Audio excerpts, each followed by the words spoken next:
Parmi les routes qui subissent les travaux de réhabilitation à Lubumbashi figure l'avenue Kasavubu. Cette avenue se démarque de par sa réfection assortie d'un système d'éclairage exceptionnel. Ici, l'on peut remarquer l'installation des lampadaires solaires qui éclairent de 18h à 6h du matin. L'ingénieur Delphin Koulou nous fait découvrir ce système d'éclairage qui fonctionne sans interruption dans une ville qui fait souvent face aux coupures intempestives du courant électrique. Les éclairages solaires que nous avions installés sont équipés d'une batterie intelligente qui adapte l'éclairage en fonction de la charge, ce qui garantit un éclairage toute la nuit jusqu'au petit matin. Chaque lampadaire est autonome et possède une durée de vie de 10 ans au minimum, sans maintenance. Les lampadaires solaires peuvent être contrôlés à distance via un smartphone ou une tablette. Ce qui veut dire que nous pouvons monitorer en temps réel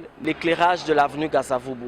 Outre le fait qu'ils éclairent toute la nuit, ces lampadaires fonctionnent en tenant compte de la charge et possèdent en même temps une batterie intelligente, contrairement à ceux installés sur les autres avenues, notamment Kamanyola et la route du Golfe. Les usagers de la route, dont les motocyclistes qui stationnent chaque soir sur cette avenue, saluent à leur juste valeur cet éclairage qui est venu chasser l'insécurité dans cette partie. Il n'y a plus d'obscurité, nous travaillons maintenant en toute sécurité. C'est quelque chose qui nous réjouit, mais nous souhaitons que toute la province soit éclairée comme on l'a fait ici.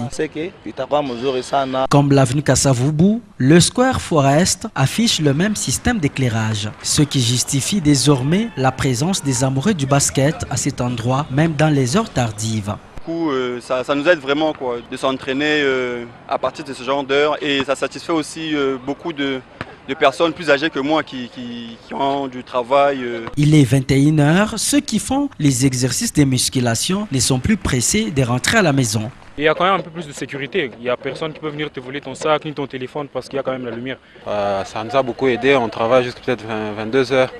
Au regard du défi d'électricité permanent, le besoin d'éclairer les autres avenues avec le même système d'alimentation comme celui de Kasavubu se fait donc sentir. Interrogé, le directeur provincial de l'OVD, Dieudonné Aboula, parle des avantages qu'il y a à éclairer les routes de Lubumbashi. La quasi-totalité des voiries de la ville de Lubumbashi ne sont pas éclairées. Ça contribue aussi l'éclairage dans le cadre de la sécurité routière.